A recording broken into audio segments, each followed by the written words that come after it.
Hello student, YouTube channel excellent exam में मैं विवेक आपका फिर से स्वागत करता हूं। दोस्तों, फिजिक्स में 5 अंक के क्वेश्चन में एक मोस्ट इंपॉर्टेंट क्वेश्चन हम लेकर के बिल्कुल आ चुके हैं, जो कि आपको पेपर में 5 अंक में क्वेश्चन जरूर देखने के लिए मिलेगा किसी न किसी सेट में। तो इसको तुरंत जो है 10 मिनट हम समय लेंगे, 10 मिनट में आपको ये पूरी तरीके से कंप्लीट करा देंगे।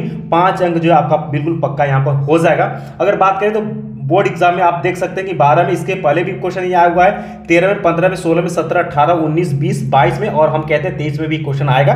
तो इसको भी आपको बिल्कुल जरूर से तैयार करना। और अच्छी बात यह है कि बिल्कुल एक ही तरीके से क्वेश्चन ये पूछेगा, इसको घुमा फिरा कर नहीं पूछता है, और बिल्कुल आसान तरीके से सभी बच्चे जो है इसको तैयार कर पाएंगे। और मोस्ट इंपॉर्टेंट क्वेश्चन है, ठीक है। तो दोस्तों, क्लास शुरू करने से पहले एक बार आप सभी स्टूडेंट जो है इस वीडियो को लाइक कर दीजिएगा और इस वीडियो को ज़्यादा से ज़्यादा संख्या में शेयर करिए। चैनल पहली बार चैनल को जरूर सब्सक्राइब कर लीजिएगा, साथ में घंटी को दबाकर ऑल पर क्लिक करिए ताकि जो भी पेपर बचे हो उसका आपको अच्छी से तैयारी हो सके। साथ में जो बच्चे अभी तक टेलीग्राम व्हाट्सएप ग्रुप से नहीं जुड़े, इस वीडियो के डिस्क्रिप्शन बॉक्स में लिंक दिया गया, तुरंत जाकर के जुड़िए। और सभी क्लास जो है, सभी क्लास का जो लिंक है इसी टेलीग्राम व्हाट्सएप पर शेयर किया जाता है लिंक, ताकि आप सभी क्लास को देख पाएं। और जो भी पीडीएफ देना होता है हम बिल्कुल देते हैं, तो सभी स्टूडेंट जो फटाफट एक बार शेयर कर दीजिएगा। चलिए, क्वेश्चन आपके सामने बच्चों आ चुका है। क्वेश्चन हमने संधारित्र से बिल्कुल लिया हुआ है। क्वेश्चन है कि समांतर प्लेट संधारित्र की धारिता के लिए व्यंजक का निगमन कीजिए, इसकी धारिता को कैसे हम बढ़ाया जा सकता है। मोस्ट इंपॉर्टेंट क्वेश्चन है बच्चों। यहाँ अगर बात करें तो 13 में, 15 में, 16, 17, 18, 20, 22 में आप देख सकते हैं, या करके किसी समांतर पट संधारित्र की धारिता का व्यंजक प्राप्त कीजिए जबकि दोनों प्लेटों के बीच परावैद्युत भरा हो। तब देख सकते हैं 13 में, 19 में, 20 में क्वेश्चन पूछा गया। आप सभी इसको जो है 2023 के लिए इसको टिक करिएगा। साथ में हम पढ़ा रहे हैं, साथ में आप इसको पढ़ लीजिए, तुरंत तैयार कर लेना है। मात्र 10 मिनट में जो है ये आपका 5 अंक क्लियर हो जाएगा। चलिए, तो बात करते हैं। तो सबसे पहले हम हेडिंग डालेंगे कि समांतर प्लेट संधारित्र की धारिता के लिए अगर बात कर लेते हैं बच्चों, तो यहाँ पहले एक बार आप लोग फिगर देख लीजिए ध्यान से, तो फिर उसके बाद हम जो है बताना और समझाना शुरू करते हैं, ठीक है। चलिए, चित्र में दोस्तों ध्यान सुनिए, चित्र में एक समांतर प्लेट संधारित्र दिखाया गया है। समांतर प्लेट संधारित्र दोस्तों यहाँ पर आप देख सकते हैं, ये है जो है आपका समांतर प्लेट संधारित्र, बिल्कुल ये है, इसको दिखाया गया है, ठीक है। चलिए, जिसे मुख्यतः धातु की लंबी व समतल 2 प्लेटें, अब दोस्तों ये पूरा जो है आपका, ठीक है, ये दोनों ये समांतर पट संधारित्र है पूरा ये सिस्टम, और ये जो है आपकी धातु की 2 जो है समतल पट धातु की ये, ठीक है। अब ये क्या एक्स और वाई इसका नाम रखा गया है, ठीक है। जैसे जैसे इसमें कहा गया वो बिल्कुल समझाते हैं। 2 प्लेटें हैं, एक्स और वाई समतल, और ये दोनों प्लेट है एक्स और ये है हमारा वाई, ठीक है। अब ध्यान सुनिएगा, जो एक दूसरे के आमने सामने थोड़ी दूर पर दो विद्युत रोधी स्टैंडों में लगी रहती। अब बच्चों ध्यान सुनिएगा कि ये 2 हमारा समांतर संधारित्र प्लेट है एक्स और वाई, जो कि देख सकते हैं कि ये जो विद्युत रोधी प्लेट से जो है कि बिल्कुल लगा हुआ है, यहाँ आप देख सकते हैं। और ये देख सकते हैं, ये आपका अर्थ है, ये पृथ्वी में चली गई है, ठीक है। इसको इस तरीके से खड़ा किया गया है, ठीक है। और बच्चों इसके बीच में जो है, इन समांतर प्लेटों के बीच जो है वायु के स्थान पर कोई विद्युत रोधी माध्यम यानी पैरावैद्युतांक के भरा है। अब बच्चों इन दोनों प्लेटों के जो बीच में जो ये भरा हुआ है, ये पैरावैद्युतांक मान लेते हैं कोई के भरा है, इसमें वायु नहीं भरा हुआ है, ठीक है। और ये यहाँ पे ये प्लस है, इधर होगा आपका माइनस, ये प्लस है ये माइनस है, ठीक है। चलिए, ये क्लियर हो गया। समतल प्लेटों में से प्रत्येक का क्षेत्रफल ए है, ठीक है। यानी कि दोस्तों ये समतल जो प्लेट है इनका क्षेत्रफल क्या है, प्रत्येक का ए है, ए मीटर स्क्वायर है, तथा उनके बीच की दूरी जो है डी है। बच्चों ये 2 प्लेट है, इनके जो बीच की दूरी हमने ये प्लेट से इस प्लेट की जो दूरी है, ये कितना हमने रखा हुआ है, स्मॉल डी लिया हुआ है, ठीक है। जो हम कह रहे हैं बिल्कुल वैसे ही आपको पेपर में लिखना है।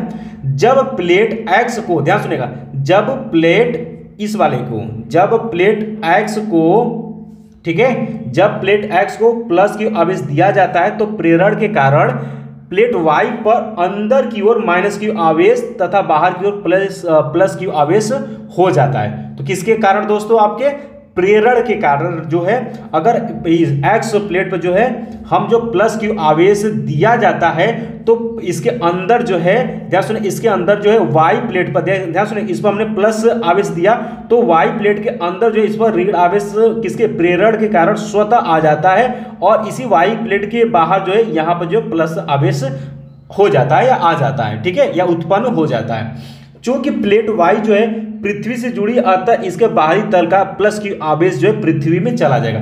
बच्चों ये देख सकते हैं, ये स्टैंड से एक ये तार ला करके जो है ये पृथ्वी में डाल दिया गया, जिसकी वजह से जो ये धन आवेश था वो पृथ्वी में चला जाता है और ये क्या हो जाता है, पूरी तरीके से दोस्तों आपका नष्ट हो जाता है। ठीक है, चलिए, और ये प्लस क्यू आवेश जो है वो पृथ्वी में चला जाएगा, अतः प्लेटों के बीच वैद्युत क्षेत्र उत्पन्न हो जाएगा। यानी दोस्तों इन प्लेटों के बीच में जो है वैद्युत क्षेत्र उत्पन्न हो जाएगा।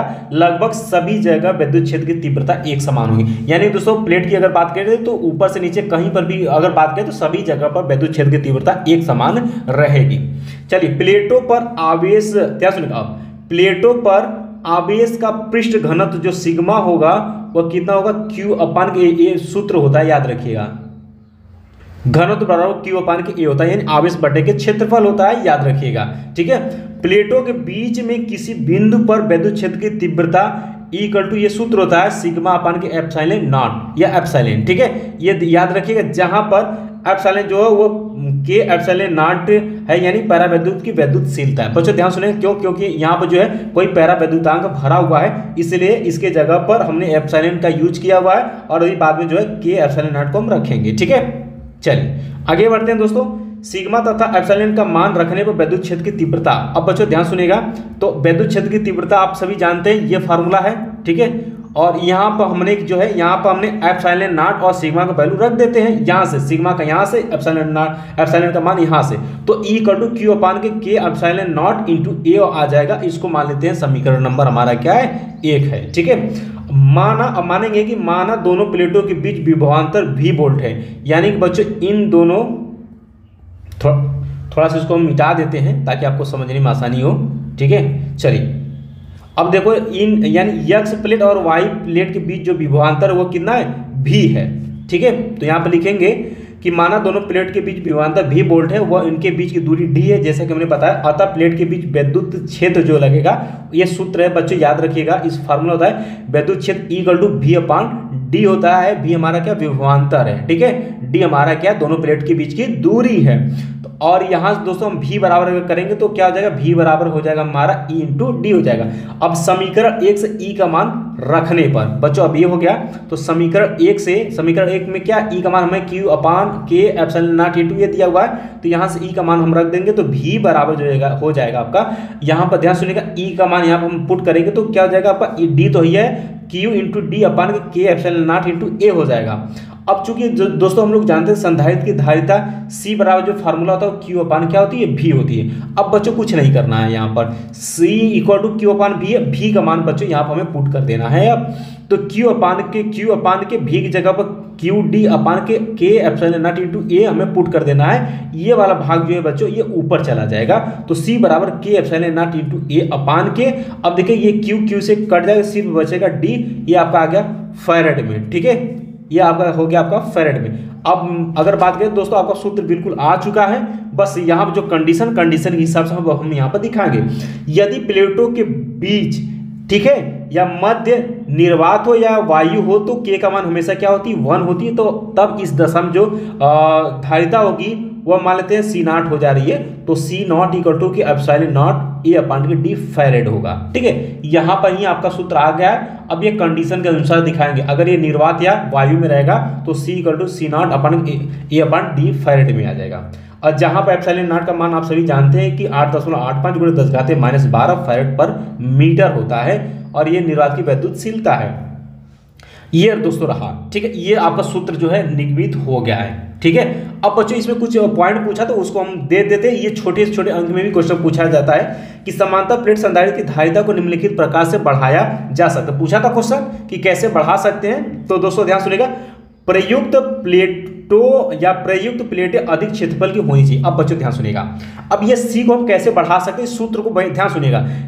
सूत्र क्या है हमारा बच्चों, यहाँ पर C इक्वल टू के जो है हमारा सूत्र हमारा क्या मान लेते हैं कि एप्सिलॉन नॉट ए अपान के डी है, यही है। अब बच्चों ध्यान सुनिएगा, अगर हम क्षेत्रफल यानी ये हमारा क्या है क्षेत्रफल, अगर ये बढ़ाएंगे तो हमारा C भी बढ़ेगा, क्योंकि दोस्तों ये संख्या अगर इसके बटे में D है, D बढ़ेगा तो C घटेगा, क्योंकि दोस्तों उल्टा है, अगर किसी भी, ध्यान सुनिएगा, किसी भी बड़े संख्या में, कोई भी संख्या में अगर बड़े संख्या से भाग देते हैं तो वह वैल्यू क्या होती है, छोटी होती है। अगर यहाँ a का मान सब ज़्यादा होगा, बढ़ा देंगे तो c का मान भी हमें बढ़ेगा। तो पहला पॉइंट हम कह सकते हैं कि प्लेटों का क्षेत्रफल अगर हम बढ़ाते हैं तो हमारा क्या होती है, हमारा जो है C का मान यानी धारिता भी बढ़ती है, C भी बढ़ेगा। दूसरा पॉइंट कहता है कि प्लेटों के बीच ऐसा माध्यम रखना चाहिए जिसका परावैद्युतांक अधिक हो। अब बच्चों ध्यान सुनिएगा, यहाँ पर बात कर लेते हैं K के लिए। अगर K का मान अगर हमें ज़्यादा से ज़्यादा रखें तो भी हमारा C का मान बढ़ेगा। तो वही कहा गया है कि प्लेटों के बीच ऐसा माध्यम रखना चाहिए जिसका परावैद्युतांक अधिक हो, तब भी हमारा C का मान जो है यानी कि धारिता जो है बढ़ेगी। ठीक है, अगला है दोस्तों, प्लेटों के बीच दूरी को कम कर लेनी चाहिए। क्यों? अब देखिएगा, ये बच्चों बटे में क्या है आपका D, इसका D का मान, दूरी का यानी D का मान जितना कम होगा C उतना ही ज्यादा होगा। ठीक है, तो प्लेटों के बीच दूरी D कम लेनी चाहिए, अर्थात प्लेटें परस्पर जितना समीप होंगी धारिता का मान उतना ही ज्यादा होगा। तो उम्मीद है दोस्तों कि 3 पॉइंट आपको समझ में आएगा, कैसे बढ़ा सकते हैं, कैसे घटा सकते हैं। ये तीनों पॉइंट आपको याद करना है, इससे आपके बहुविकल्पी क्वेश्चन बनेंगे, याद रखना है, बनेंगे जरूर। ठीक है, तो क्षेत्रफल अगर बढ़ेगा, ध्यान सुनिएगा, अगर एरिया यानी क्षेत्रफल का मान बढ़ेगा तो C का मान बढ़ेगा। ठीक है, अगर K का मान बढ़ेगा तो भी C का मान बढ़ेगा, लेकिन एक कंडीशन है दोस्तों कि जब D का मान बढ़ेगा तब C का मान घटेगा। इस चीज को याद रखिएगा। ठीक है, तो उम्मीद है बच्चों कि ये आपको पॉइंट अच्छे समझ में आ गया है और इसको बिल्कुल तैयार कर लीजिएगा। इससे छोटे बड़े क्वेश्चन पूछे जाते हैं। उम्मीद है कि आप सभी ने 10 मिनट बिल्कुल हमें दिया और 10 मिनट में आपका बिल्कुल अच्छे से तैयार ये टॉपिक हो गया है। बच्चों इसी तरीके से बीच बीच में जो हमें मोस्ट इंपॉर्टेंट लगेगा उसको हम लेते आएंगे। बाकी दोस्तों 3 अंक वाले क्वेश्चन को बहुत ही जल्दी लेकर के आ रहे हैं, आप सभी तैयार रहिएगा, उसका PDF भी आपको हम देने वाले हैं। तो मिलते हैं दोस्तों नेक्स्ट क्लास में, तब तक के लिए जय हिंद, जय भारत।